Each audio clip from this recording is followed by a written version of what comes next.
Hello Mavericks. ரொம்ப நாள் ஆச்சு ஒரு vlog போட்டு.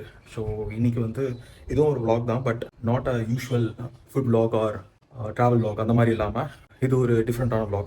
உங்கள் எல்லாருக்குமே தெரியும், நான் வந்து ரீசெண்ட் டைம்ஸில் கண்டெஸ்ட் ப்ரிப்ரேஷன் பண்ணிகிட்டு இருந்தேன். ஐ மீன் டயட்டில் இருந்தேன், பாடி பில்டிங் காம்படிஷனுக்காக ப்ரிப்பேர் பண்ணிகிட்டு இருந்தேன்.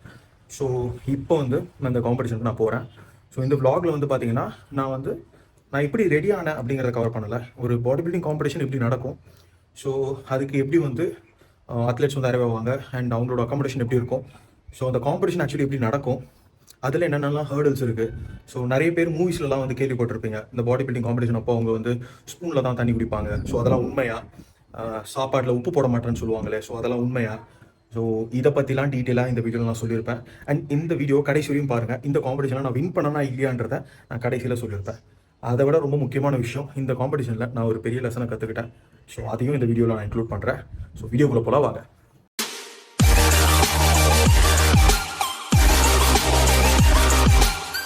Competition Sunday. ஸோ நான் தேர்ஸ்டே ட்ரெயின் ஏறிட்டேன். அதுவும் வந்து தமிழ்நாடு எக்ஸ்பிரஸ் நைட்டு புக் பண்ணேன்.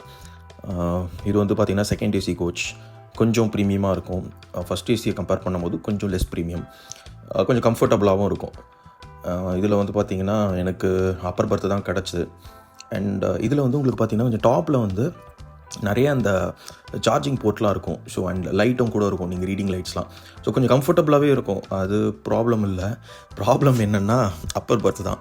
ஸோ எனக்கு வந்து அப்பர் பர்த் கிடச்சதுனால ஏசியோட டேரக்ட் இம்பேக்ட் எனக்கு இருந்தது. அது கொஞ்சம் சஃபகேட்டிங்காக இருந்தது.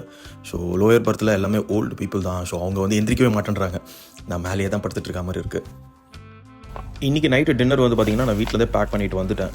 கொஞ்சம் எனக்கு ஏற்ற மாதிரி நான் குக் பண்ணி சிக்கனை வந்து பீசஸ் போட்டு எடுத்துகிட்டு வந்தாச்சு. ஸோ நைட்டு ப்ராப்ளம் இல்லை. ஸோ காம்படிஷனுக்கு இன்னும் 3 days இருக்குது. இந்த டைமில் என்னால் எங்கேயும் ஜிம் போய் ஒர்க் அவுட் பண்ண முடியாது. ஸோ அதனால் நான் எக்ஸ்டென்ஷன் கேபிள் எடுத்துகிட்டு வந்திருந்தேன். நைட்டு சாப்பிட்டு முடிச்சுட்டு ஒரு சின்ன வார்ம் அப் பண்ணிக்கலாம் அப்படின்னு சொல்லிட்டு. Okay, let's talk about that saltless chicken and water cutting cycle. So first salt ஏன் கட் பண்ணுறாங்க அப்படின்னு பார்த்தீங்கன்னா, சால்ட் வந்து பாடியில் சோடியம் லெவல் இன்க்ரீஸ் பண்ணிவிடும். இந்த சோடியம் என்ன பண்ணுன்னா பாடியில் வாட்டரோட கண்டென்ட் அதிகப்படுத்திடும். ஸோ அதனால் நம்ம வந்து சால்ட்டை கட் பண்ணும்போது சோடியம் கொஞ்சம் கொஞ்சமாக குறைஞ்சிரும் அண்ட் வாட்டர் ரிட்டென்ஷனும் இல்லாமல் போயிடும். ஸோ வாட்டர் ரிட்டென்ஷன் இல்லாமல் போச்சுன்னா பாடியில் வந்து வாஸ்குலாரிட்டி அதிகமாக இருக்கும். அதாவது ட்ரைனஸ், வெயின்ஸ், இப்போ எனக்கு தெரியுது பார்த்தீங்கன்னா அந்த மாதிரி வெயின்ஸ் வந்து அதிகமாக இருக்கும். ஸோ வெறும் மசில் மட்டும் தான் எக்ஸ்போஸ் ஆகும். ஸோ அதனால தான் வந்து வாட்டர் அண்ட் சால்ட் வந்து கட் பண்ணுறாங்க. ஸோ இப்போ நான் சால்ட் கட் பண்ணியாச்சு. வாட்டர் வந்து பார்த்தீங்கன்னா 2 liter பர் டே தான் போயிட்டு இருக்கு. சாட்டர்டே அண்ட் சண்டே கம்ப்ளீட்டாக ஸ்டாப் பண்ணிடுவேன். இது வந்து நான் ஃபர்ஸ்ட் டைம் ஆர்டர் பண்ண சிக்கன். ரொம்ப மட்டமாக இருந்தது. சிக்கன் லெக் பீஸோட சைஸ் மட்டும் பார்த்துருங்க, நான் எதிர்பார்க்கவே இல்லை. பட் இதுக்கப்புறமா எனக்கு ஆர்டர் ப்ளேஸ் பண்ணுறதுக்கு ஒரு வழி கிடச்சிது. அது மூலிமா நான் கஸ்டமைஸ் பண்ணி எனக்கு ஏற்ற மாதிரி சால்ட்லெஸ் சிக்கன் ஆர்டர் பண்ணிவிட்டேன். ஒரு சின்ன இன்ஃபர்மேஷன் நிறைய பேருக்கு தெரிஞ்சிருக்கும், பட் தெரியாதவங்களுக்காக நான் சொல்கிறேன். உங்களை எத்தனை பேருக்கு தெரியும், நம்ம ட்ரெயினில் ட்ராவல் பண்ணும்போது நம்ம பிஎன்ஆர் நம்பரை யூஸ் பண்ணி நம்ம ஃபுட் ஆர்டர் பண்ணலாம். அந்த ஃபுட் நம்ம ட்ரெயின் எங்கே ரீச் ஆகுது, எந்த இடத்துல போயிட்டு இருக்குன்றதை ட்ராக் பண்ணி அடுத்த ஸ்டேஷனில் அவங்க எடுத்துகிட்டு வந்து நம்மளுக்கு டெலிவர் பண்ணுவாங்க. ஸோ நான் இந்த vlogல இந்த ட்ராவலில் வந்து பார்த்தீங்கன்னா என்னோடய ஃபுட்டை ஐஆர்சிடிசி கேட்டரிங் மூலமாக தான் ஆர்டர் பண்ணேன்.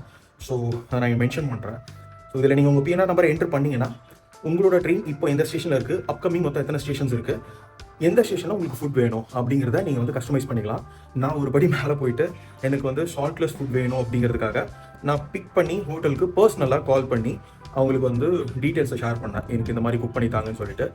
அதே மாதிரி தான் கொடுத்தாங்க. விச் மீன்ஸ் ஒரு சில டைம் நான் சிக்கன் ஆர்டர் பண்ணும்போது அதில் வந்து பார்த்தீங்கன்னா ஃப்ரைடு சிக்கன் தான், பட் அதை வாஷ் பண்ணிவிட்டு அகைன் குக் பண்ணியிருக்காங்க. ஸோ அது தெரிஞ்சுது. So make use of it. நீங்கள் ட்ராவல் பண்ணும்போது ட்ரெயினில் வர ஃபுட் இல்லாமல் நான் டிஃப்ரெண்ட்டாக எக்ஸ்ப்ளோர் பண்ணணும் அப்படின்னு நீங்கள் நினச்சிங்கன்னா ஐஆர்சிடிசி கேட்டரிங்கில் நீங்கள் ஆர்டர் பண்ணுங்கள். கண்டிப்பாக யூ லவ் இட். ஒரு வழியாக டெல்லி ரீச் ஆயாச்சு. Morning 6 o'clock. இங்கே அவ்வளோ பனி, நடக்கக்கூட முடியல, கை காலெலாம் மறுத்துருச்சு. ஸோ நீங்களே பாருங்கள், இங்கே வந்து எல்லாருமே ஸ்வெட்டர் போட்டுட்டு தான் இருக்கிறாங்க. ஸோ டெல்லியிலேருந்து நான் போகிற ஊர் வந்து பார்த்திங்கன்னா குர்கான். அது வந்து ஹரியானாவில் இருக்குது. ஸோ அதனால் ஒரு கேப் புக் பண்ணி அங்கேருந்து 35 kilometer நான் வென்யூக்கு ட்ராவல் பண்ணி போகிற மாதிரி இருந்தது. உண்மையிலே வந்து பார்த்திங்கன்னா ஸ்டேட் டு ஸ்டேட் வந்து ரொம்ப ஷார்ட்டஸ்ட் டிஸ்டன்ஸில் ட்ராவல் பண்ணுற மாதிரி இருந்தது. அண்ட் போகிற டிஸ்டன்ஸ் வந்து பார்த்திங்கன்னா நல்லாவே இருந்தது. இப்போ டிராஃபிக் இல்லை, பட் கண்டிப்பாக வந்து பீக் டைமில் இங்கெல்லாம் ரொம்ப மோசமாக இருக்கும் டிரைவர் சொல்லியிருந்தார். வென்யூ ரீச் ஆகி ரிஜிஸ்ட்ரேஷன் ஃபார்மில் சைனும் போட்டாச்சு. இப்போ அடுத்து வந்து பார்த்திங்கன்னா பேமெண்ட்டு. ஸோ எனக்கு வந்து வெயிட் கிடையாது, ஹைட் கேட்டகரி. ஸோ ஹைட் வந்து கொடுக்கணும். கொடுத்து முடிச்சதுக்கப்புறமா ஃபுட் டோக்கன் இஷ்யூ பண்ணுவாங்க. இந்த ஃபுட் டோக்கன் வந்து அத்லெட்ஸ்க்கு வந்து சால்ட்லெஸ் சிக்கன், ரைஸு, தால் இந்த மாதிரி ப்ரொவைட் பண்ணுறதுக்காக. இந்த டோக்கன் இருந்தால் தான் உள்ளே போக முடியும். என்ன தான் ரைஸு, சிக்கன், தால்னு சாப்பிட்டாலும் இன்றைக்கி வந்து நான் தண்ணி குடிக்க முடியாது. ஏன்னா இன்றைக்கி சாட்டர்டே, இன்றைக்கி நாளைக்கு நான் வாட்டர் வந்து கம்ப்ளீட்டாக கட் பண்ணிவிடுவேன். ஏற்கனவே சொன்ன மாதிரி தண்ணி வந்து நான் மத்தியானமாக கட் பண்ணியாச்சு, 0 வாட்டர். ஸோ நாளைக்கு ஈவினிங் வரையும் அந்த தண்ணி வந்து கட்லேயே இருக்கணும். ஸோ என்னோடய ட்ரெயினர்கிட்டையும் நான் வந்து மெசேஜ் பண்ணேன், என்னோடய கண்டிஷன் அவருக்கு காட்டினேன். அவர் பரவாயில்ல அப்படின்னு தான் சொல்லியிருக்காரு. இன்னும் ஒரு ஃபுல் ஃப்ளெட்ஜாக யூஸ்வலாக ஒரு ஃபுல் ஃப்ளெட்ஜாக சொல்ல மாட்டார். ஸோ பரவாயில்லன்னு சொல்கிறதே ஒரு பெரிய விஷயம் தான். பார்க்கலாம் பண்ணுங்க அப்படின்ற மாதிரி தான் சொல்லியிருக்காரு. ஸோ பார்க்கலாம் என்ன நடக்குதுன்னு சொல்லிட்டு நாளைக்கு. Okay, loading over. ஸோ இதுக்கப்புறமா வந்து சாப்பிட்றதுக்கு வயிற்றில் இடம் இல்லை, பயங்கர டைட்டாக இருக்கார். சாப்பாடு எல்லாமே காலி. ஸோ இப்போ படுக்க போகிறேன். நாளைக்கு மார்னிங் வந்து 8:30 வென்யூவில் இருக்கணும். ஸோ அதனால் after to say good night. Morning பார்க்கலாம். இப்போ முகம்லாம் உள்ளே போயிடுச்சுன்னு நினைக்கிறேன். ஒன்றுமே இல்லை, தோல் தான் வருது. ஸோ மார்னிங் என்னோடய கண்டிஷன் எப்படி இருக்குதுன்னு என்னோடய ட்ரைனர்கிட்ட காட்டிட்டு ஒரு சின்ன பூஸ்டப் அவர் ஏதாவது சொன்னார்னா, ஸோ அதுக்கப்புறமா posing practice and warm up பண்ணிவிட்டு ஒரு சின்ன வாக் பண்ணிவிட்டு வென்யூக்கு நான் போயிடுவேன். அதுக்கப்புறமா அங்கே வந்து தெரியல இவங்க எத்தனை மணிக்கு ஸ்டார்ட் பண்ணுவாங்க அப்படின்னு சொல்லிட்டு இன்னும் ப்ராப்பரான டீட்டெயில்ஸ் வந்து க்ளோஸ் பண்ணலாம். அவங்க மார்னிங் 10:30 ஸ்டார்ட் பண்ணுறேன்னு சொல்லியிருக்காங்க. ஸோ 10:30 ஸ்டார்ட் ஆச்சுன்னா ஃபர்ஸ்ட் கால் அவுட் முடியும். அதுக்கப்புறமா ப்ரீ ஜட்ஜ்மெண்ட் முடிஞ்சுட்டு ஃபைனல்ஸ் வந்து ஈவினிங் மேலே வைப்பாங்க. ஸோ தட் எல்லாருமே லாஸ்ட் மினிட் வரையும் ஹோல்ட் பண்ணி வச்சு அதுக்கப்புறமா ப்ரோக்ராம் முடிக்க பார்ப்பாங்க. ஸோ பார்க்கலாம். Let's hope for the best. நாளைக்கு உங்களை வெயிட் பண்ணுறேன். ஓகே, இப்போது வந்து இது காம்படிஷன் டே. மார்னிங் எந்திரிச்சாச்சு. இப்போது டைம் வந்து 8:45. ஸோ இந்த டைம்லேயே வந்து பார்த்தீங்கன்னா இன்னும் இந்த ஃபாக் வந்து போகலை, காட்டுறேன் பாருங்கள். ஸோ நான் அப்படியே நடந்து போயிட்டுருக்கேன். வெடி இப்போ எதிரில் தான் இருக்குது, இங்கேருந்து நடந்து போகிற டிஸ்டன்ஸ் தான். ஸோ மார்னிங் வந்து as per my trainers instructions, so I have to take idli வந்து அவர் எனக்கு 4 சஜஸ்ட் பண்ணார். அண்ட் மார்னிங் கண்டிஷனை பார்த்து இன்னும் 4 எடுத்துக்கோ, later on you can consume it அப்படின்ற மாதிரி சொல்லியிருக்காரு. இன்றைக்கி வந்து ஃபுல் லோடிங் வந்து பார்த்தீங்கன்னா வெறும் இட்லி, அதுக்கப்புறம் ரைஸ் கேக், இவ்வளோ தான், வேறு எதுவுமே கிடையாது. ஸோ அதனால் நேற்று மத்தியானத்தில் தண்ணி விட்டது தான், இன்னும் தண்ணி குடிக்க ஆரம்பிக்கல. தண்ணி இல்லாததுனால நம்மளுக்கு வந்து ஓகே, நான் இதை உங்களுக்கு காட்டியே ஆகணும். நம்ம ஊரில் தெருநாயெல்லாம் எப்படி இருக்கும், இந்த ஊர் நாய் பாருங்கள்,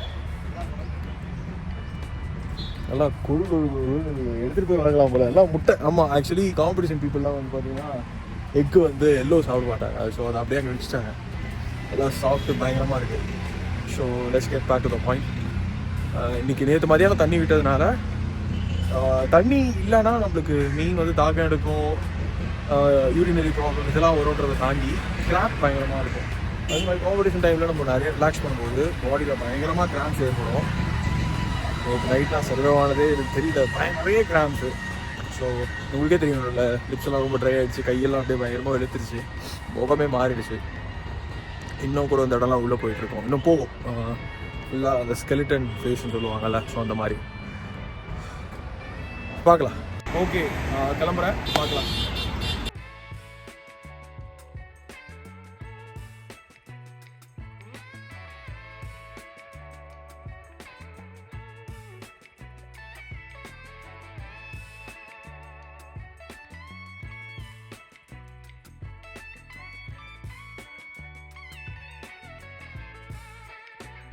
ஸோ இந்த இடமே ரொம்ப காமாக இருக்குது. அண்ட் பாருங்கள், அந்த பனியில் அந்த சன்னோட அந்த லைட் பட்டு பாருங்கள், ரொம்ப நல்லா இருக்குங்க. நாங்கள் எதிர்பார்க்கவே இல்லை இவ்வளோ நல்லாயிருக்கும் இந்த இடம் அப்படின்னு சொல்லிட்டு.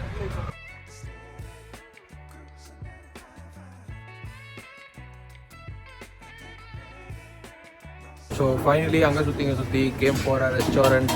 இது வந்து நேம் வந்து பார்த்தீங்கன்னா இது வந்து என்னது, ஏதோ ஒரு சவுத் இண்டியன் கார்னர். ஸோ இட்லிக்காக தான் வந்திருக்கோம். வரத்துக்குள்ளே தண்ணிலாம் வந்துருச்சு, பயங்கர கோல்டு. ஸோ பார்க்கலாம், இங்கே வேறு வழி இல்லை. இப்போது இதுதான் நம்ம சாப்பிட்டாகணும், அதுவும் வெறும் இட்லி தான். இது சாப்பிட்டா தான் நம்மளால் அடுத்து நடந்து காம்படிஷன் போகிற அளவுக்கு தெம்பாவது வரும். ஒரு இட்லி கொஞ்சம் பெருசு. ஸோ இட்லி வந்தாச்சு, வெறும் இட்லி தான், எதிர்பார்த்த அளவுக்கு இல்லை. பட் வேறு வழி இல்லை, இப்போ சாப்பிட்டு தான் ஆகணும். ஸோ வந்தாச்சு வென்யூக்கு. இப்போ போயிட்டு ஃப்ளைட் நம்பர் வாங்கணும், வாங்கிட்டு நான் உங்களுக்கு இன்ஃபார்ம் பண்ணுறேன். ஸோ இதுதான் ஸ்டேஜ். ஸோ இங்கே வந்து இப்போ டோப் டெஸ்ட் பற்றி எக்ஸ்பிளைன் பண்ணிட்டு இருக்காங்க. இதுக்கப்புறமா காம்படிஷன் இங்கே தான் நடக்கும். ஸோ இந்த டோப் டெஸ்ட் வந்து காம்படிஷன் ஃபேராக நடக்கணுன்றதுக்காக அவங்க கண்டக்ட் பண்ணுறது. அவ்வளோதான். இப்போ நான் என்னோட வேலை பார்க்க ஆரம்பிச்சிட்டேன். நெக்ஸ்ட்டு 4 இட்லிஸ் வந்து லோட் பண்ணிகிட்ருக்கேன். இது லோடிங் முடிச்சதுக்கப்புறமா ரைஸ் கேக் எடுத்துக்கணும். ஸோ யூஸ்வலாக அந்த மாதிரி லோட் பண்ணிகிட்டே இருக்கும்போது பாடிக்கு வந்து ஒரு ஃபுல்னஸ் கொடுக்கும். அதாவது நம்ம யூஸ்வலாக பாடியை வந்து ஒர்க் அவுட் பண்ணதுக்கப்புறமா ஒரு பம்ப் வரும் பார்த்தீங்களா. ஸோ அந்த பம்ப் வந்து காப்ஸ் லோட் பண்ணதுக்கப்புறமா நம்மளுக்கு வந்து கிடைக்கும். ஸோ இப்போ வந்து நான் அடுத்து ட்ரங்க் நம்பரும் என்னோடது வாங்கியாச்சு. என்னோட ட்ரங்க் நம்பர் வந்து பார்த்திங்கன்னா 99. ஸோ பின்னாடி சாங் ப்ளே ஆகிட்டு இருக்கு. ஸோ அதனால் காப்பிரைட் இஷ்யூ வரும். இப்போ நான் ரைஸ் கேக் வந்து லோட் பண்ண ஸ்டார்ட் பண்ணிட்டேன். இதுக்கப்புறமா வந்து வேறு எதுவும் லோட் பண்ண மாட்டேன். அவ்வளோதான், டேரெக்டாக காம்படிஷன் இறங்க வேண்டியது தான். ஸோ பார்க்கலாம். நான் வந்து பேக் ஸ்டேஜில் வந்து வார்ம் அப் பண்ணுறதையும் உங்களுக்கு நான் காட்டுறேன். அண்ட் டேன் க்ரீம் யூஸ் பண்ணுவாங்க. ஸோ அதையும் நான் உங்களுக்கு காட்டுறேன்.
Okay, hi. என்னால் சரியாக அப்டேட் பண்ண முடியல. ஸோ ஆக்சுவலி ப்ராப்ளம் என்னென்னா, நான் வந்து டாப் 5ல் பிக் ஆகலை. காம்படிஷன் ரொம்ப டஃப்பாக இருந்தது. இதில் வந்து நம்ம 2 விஷயத்த நல்லா நோட் பண்ணோம். ஒன்று, நான் நல்லா இருக்கேன் அப்படிங்கிறத தாண்டி என்னை விட நல்லா இருக்கிற நிறைய பேர் வந்திருந்தாங்க. ஸோ அது ஒன்று. இன்னொன்று, எப்படி ஜட்ஜ் பண்ணுறாங்கன்றதை என்னால் வந்து கண்டுபிடிக்க முடியல. ஏன்னா யூஸ்வலாக வந்து நான் பண்ணுற அசோசியேஷன், ஐ மீன் ஐபிபிஎஃப்ல வந்து பார்த்தீங்கன்னா ஷோல்டர் டு வெயிஸ்ட் ரேஷியோ ரொம்ப உன்னிப்பாக பார்ப்பாங்க. அண்ட் ஸ்ட்ரக்சர், டெஃபினேஷன்லாம் தாண்டி சிமெட்ரி ரொம்ப உன்னிப்பாக பார்ப்பாங்க பெஞ்ச் ஃபிசிக்கை பொறுத்த வரையும். இதில் வந்து இன்றைக்கி வந்தவங்களில் நிறைய வால்யூம் பெருசாக இருக்கவங்களாம் வந்திருந்தாங்க. அஃப்கோர்ஸ் எனக்கு வால்யூம் கிடையாது, பட் என்கிட்ட கண்டிஷன் இருக்கும், ஸ்ட்ரக்சர்ஸ் இருக்கும், அண்ட் சிமெட்ரி இருக்கும். பட் அவங்க எப்படி பிக் பண்ணாங்கன்னு எனக்கு தெரியல. ஆனால் இது வந்து நான் வந்து எப்படி சொல்கிறது, டாப் 5ல் பிக் ஆகலை அப்படிங்கிறதுனால நான் ஒரு ஒர்ஸ்ட் பாடி பில்டர் இல்லை அத்லெட்லாம் கிடையாது. ஏன்னா என்னோடய லெவல் என்னன்னு எனக்கு தெரியும். இன்னும் என்னோடய லெவலை நான் இன்க்ரீஸ் தான் பண்ணணுமே தவிர இதை பார்த்துட்டு நான் அமைதியாக இருக்கக்கூடாது. ஸோ எனக்கு ஆக்சுவலி ரிட்டன் டிக்கெட் கன்ஃபார்ம் ஆகலை. ஸோ அதனால் ஃப்ளைட்டில் டிக்கெட் போட்டாச்சு. ஸோ இப்போது டெல்லி ஏர்போர்ட்டில் தான் இருக்கேன். ஃபர்ஸ்ட் டைம் டெல்லி ஏர்போர்ட் வந்திருக்கேன். ரொம்ப பெருசாக இருக்குது, தனியாக இருக்கேன். ஏன்னா நைட்டில் தான் நான் போர்டிங் எனக்கு, அதனால் மணி 1:30. ஸோ தனியாக தான் இருக்கேன். பார்க்கலாம். ஸோ வந்தாச்சு. இப்போ கொஞ்ச நேரம் உட்காந்துட்டு இருக்கணும். ஏன்னா போர்டிங் வந்து எனக்கு 4:30 தான் ஸ்டார்ட்டு. ஸோ அப்படியே சும்மா ஏர்போர்ட்டை சுற்றி பார்த்துட்டு, ஃபர்ஸ்ட் டைம் டெல்லி ஏர்போர்ட்டில் இருக்கேன். புதுசாக இருக்குது. என்ன வேறு எல்லாம் ஒரு மாதிரி பார்க்குறானுங்க. எதுக்கு பார்க்குறானுங்கன்னே தெரில. எல்லாத்தையும் கேட்டு செக் பண்ணானுங்க. வேறு உள்ள நியூட்ரலா பாட்டில் இருந்தது. கேட்டானுங்க, இது என்ன பாட்டில் அப்படின்னா. நான் சொன்னேன், சார் சாக்லேட் அப்படின்னு. அக்செப்ட் பண்ணலை. ரொம்ப நேரம் செக் பண்ணி அசிங்கப்படுத்தி அதை ஒரு அனுப்புனானுங்க. ஸோ வந்தாச்சு. இதுக்கப்புறமா லோடாகி போகணும். பார்க்கலாம் எப்படி இருக்குன்னு. இப்போ அங்கே சென்னை ஏர்போர்ட் போயிடலாம். அங்கேருந்து நான் வீட்டுக்கு எப்படி போகிறதுன்னு தெரியல. ட்ரெயின்லனா நான் அழகாக இறங்கிடுவேன்.